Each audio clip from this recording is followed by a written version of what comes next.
आज राजस्थान सरकार का बजट पेश हुआ और ये इस सरकार का ये तीसरा बजट था। किसी भी सरकार का तीसरा बजट बहुत महत्वपूर्ण बजट होता है, क्योंकि उसके बाद उनके पास 2 साल का समय होता है। इन 2 साल के अंदर सारे काम पूरे करने होते हैं और इसी मध्यावधि बजट का एक महत्व होता है। और अब की बार डूंगरपुर ज़िले को और ख़ास करके सागवाड़ा विधानसभा, जहाँ भारतीय जनता पार्टी के विधायक जीते हैं, तो सागवाड़ा की जनता को बड़ी अपेक्षा थी इस बजट को लेकर के, लेकिन पूरे वागड़ की उपेक्षा की गई है इस बजट में। डूंगरपुर ज़िले की अपेक्षा की गई और साथ ही सागवाड़ा विधानसभा को तो एकदम नकार सा दिया गया इस बजट में, ऐसा लग रहा है। क्योंकि सागवाड़ा की जनता अशोक गहलोत के 5 साल के कार्यकाल के अंदर हर बजट में कुछ न कुछ मिलता था। रोज हर क्षेत्र में तालियां बजती थी बजट के टाइम पर कि इस गांव को ये मिला, इस गांव को पीएससी मिला, सीएससी मिला, रोड मिली, पुलिया मिला, हर चीज़ मिलती थी। लेकिन तीसरे बजट में निराशा हाथ लगी। क्षेत्र की जनता चाहती थी कि ओबरी पंचायत समिति बने, सरोदा पंचायत समिति बने, उसके संबंध में कोई चर्चा ही नहीं है। हमारे अशोक गहलोत जी ने यहाँ पर चिकित्सा के लिए गरीब क्षेत्र में सागवाड़ा को जिला अस्पताल घोषित किया था, तो पिछले 3 बजट में 1 रुपया इस जिला हॉस्पिटल के लिए नहीं मिला। तो ये गरीब जनता के साथ धोखा नहीं है तो क्या है। साथ ही भिखाबी नहर जब सरकार आई तो रोज सोशल मीडिया पे देख रहे थे कि पानी आ गया, पानी आ गया, पानी आ गया, और अब भिखाबी नहर का कोई नाम लेने के लिए तैयार नहीं। 1 रुपया, जितना बजट देखो वो उधर पश्चिमी राजस्थान, पूर्वी राजस्थान की तरफ जा रहा है। यहाँ 1 रुपया भिखाबी नहर के लिए नहीं। अब हम दूसरी बातें करें सड़कों के लिए, तो 1 सड़क नहीं, 1 सीएससी नहीं, 1 पीएससी नहीं, कॉलेज के लिए कुछ नहीं। तो आप चाहते क्या हैं? इस सागवाड़ा की जनता के साथ ये धोखा है। आप गौ माता के नाम पर राज में आए हैं, गौशाला के लिए 1 रुपया नहीं। पूरे राजस्थान अशोक गहलोत जी ने 500 करोड़ के बजट को 3,500 करोड़ रुपया बजट कर दिया था सालाना। 3 महीने की जो मिलती थी उसको 9 महीने का अनुदान उन्होंने कर दिया था। तो गौ माता के वे राज करने वालों के लिए, गौशालाओं के लिए भी कुछ नहीं है। आदिवासी क्षेत्र के लिए नरेगा के अंदर कुछ बोल नहीं रहे कि कितना रोजगार देंगे, कितने बच्चों के लिए हॉस्टल बनाएंगे आदिवासियों के लिए, गरीब वर्ग के लिए। एक घोषणा डूंगरपुर जिले में नहीं है।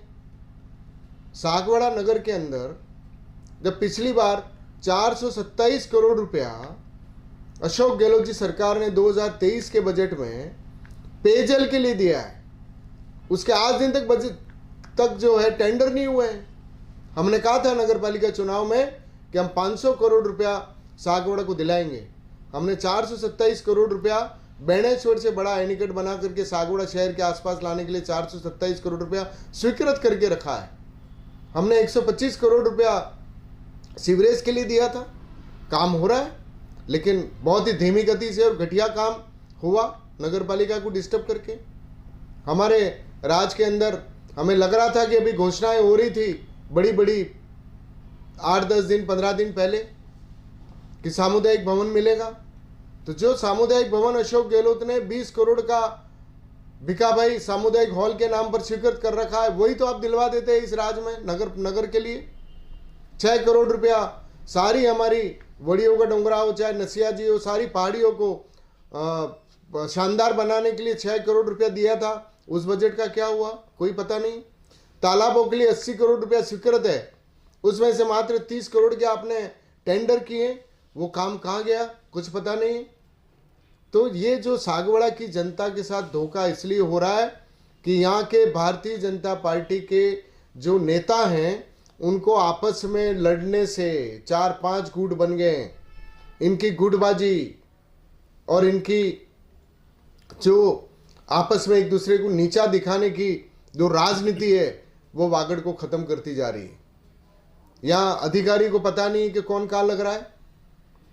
तो ये सब लेकर के और जनता में आज के बजट को लेकर के बड़ी अपेक्षाएं थी कि बहुत कुछ मिलेगा, और रोज लग भी रहा था कि कुछ मिलेगा।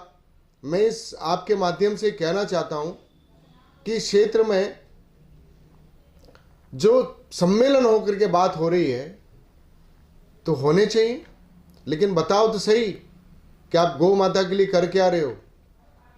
आप बताओ तो सही कि आपके इन सब के पीछे सिर्फ राज में आने का ही है या जनता के लिए कुछ करोगे। तो मेरा और कांग्रेस पार्टी का हमारा ये मानना है कि ये जो बजट है वो सागवाड़ा की और वागड़ की जनता के साथ एक धोखा है और जनता इससे बहुत निराश है। धन्यवाद। जो बजट राजस्थान का पेश हुआ, इस सरकार का वजन सरकार का तीसरा बजट, इससे बहुत उम्मीदें थी।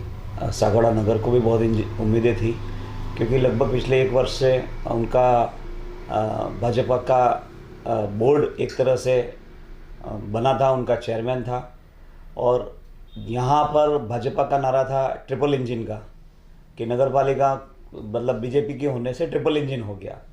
तो मेरा तो स्पष्ट ये सवाल है कि ट्रिपल इंजन होने से सागवाड़ा के नगर को बहुत उम्मीदें थी कि ट्रिपल इंजन होने से सागवाड़ा में विकास की गंगा बह जाएगी, बहुत बड़ा पैसा आएगा, और बहुत उम्मीद सागवाड़ा के नगर को थी, पर बहुत निराशा हुई।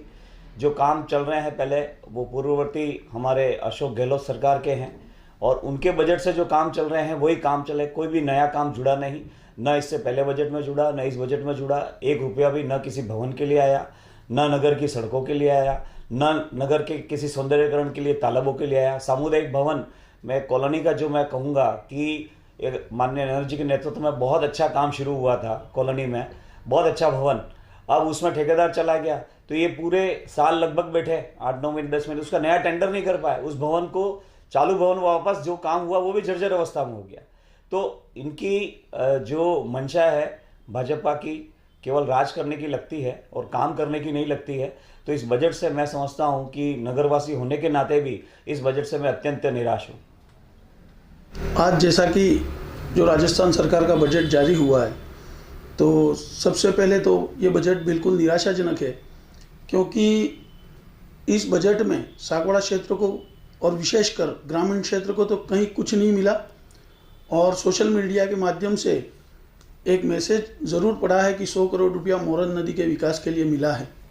तो मेरा ऐसा मानना है कि वो भी इस क्षेत्र के कथावाचक श्री कमलेश जी शास्त्री और खड़गदा क्षेत्र के ग्रामवासियों की सर्व समाज ने जो पहल की थी, उस पहल के अनुरूप खड़गदा के श्री विवेक जी भट्ट, जिनके प्रयासों से ये 100 करोड़ रुपया कहीं न कहीं मिला है, वरना भाजपा सरकार में सागवाड़ा क्षेत्र के नेताओं की स्थिति गंभीर है, क्योंकि विधायक जी ने जो मांगे रखी थी उसमें से कहीं भी किसी प्रकार की कोई बड़ी मांग पूरी होती हुई नज़र नहीं आई है। और पिछले 2 बजटों की अगर बात करें तो मैं तो ये भी आपके चैनल के माध्यम से कहना चाहूँगा कि वापस उन दोनों बजटों में इस सागवाड़ा को जो मिला और जो पोस्टें चलाई उनको वापस बताएं कि उन पिछले दोनों बजटों में मूर्त रूप किस योजना में और किस काम को मिला है।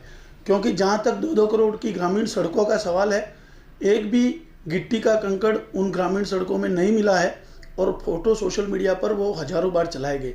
तो ऐसी थोथी घोषणाएं से कुछ नहीं होता है। बजट को मूर्त रूप जिस तरह पूर्ववर्ती अशोक गहलोत सरकार को द्वारा दिया जाता था, ऐसा कहीं नज़र नहीं आ रहा है। क्षेत्र के लिए निराशाजनक बजट है, और जो भी आदरणीय डेजा जी ने मांगे रखी थी उसमें से किसी भी प्रकार की मांग नहीं मानी।